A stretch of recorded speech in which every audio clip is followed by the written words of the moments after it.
বেগুন কয়েকদিন আগেও ছিল 70 টাকা 60 টাকা, এখন হুট করে 140 টাকা হয়েছে। আমাদের বইলে লাভ নেই, আমরা তো কিনে আনি বেশি দাম দিয়ে। বাংলাদেশের জনগণ তো ভালো না, তারা সচেতন না। রমজান মাসে অন্তত পক্ষে আমাদেরকে আরো পারলে ডিসকাউন্ট দিলে আমাদের জন্য ভালো হয়।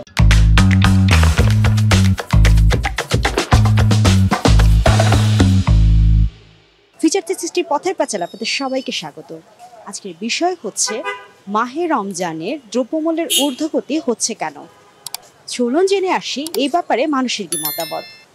এটা বাড়িটা একটা সিক্রেট আছে বা ওদের একটা উপরের থেকে এটা আর কি কার্যক্রমটা করে আর কি।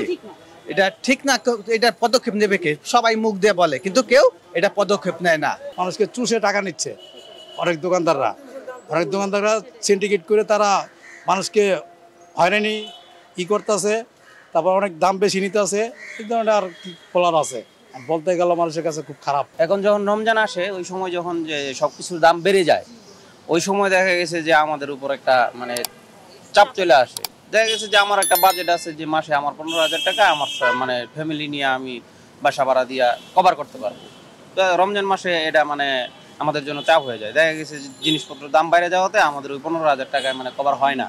যেখানে 2 কেজি খাইতে হয় আধা কেজি খাই, মানে খাইতে তো হবে ইনশাল্লাহ। কষ্ট করে আসি অনেক, মানে দেখা গেছে যে 3 বেলার মধ্যে 2 বেলায় দেখা গেছে খাইতে পারি না ঠিক মতো। জিনিসপত্রের দাম বেশি ছোঁয়াতে সৎ মানুষের সমস্যা হয়েছে আরো বেশি। আমরা বেশি দাম দিয়ে কিনে আনি বেশি, আমরা তো আর কিছু করার নেই। হ্যাঁ, শসা এটা হানছি গিয়া 100 টাকা কেজি, সব মিলিয়ে টিলা 100 টাকা কেজি বেশি, 80 টাকা পরে গাড়ি ভাড়া সহ 100 টাকা আমরা বেশি। শুনলেন তো মানুষের কথা, এবার আপনাদের পালা। রমজান মাসে দ্রব্যমূল্যের ঊর্ধ্বগতি হচ্ছে কি কারণে? এই ব্যাপারে আপনার মূল্যবান বক্তব্য জানান আমাদের কমেন্ট বক্সে এবং লাইক করুন, শেয়ার করুন, সাবস্ক্রাইব করুন। আপনারা সবাই ভালো থাকুন, সুস্থ থাকুন। ধন্যবাদ।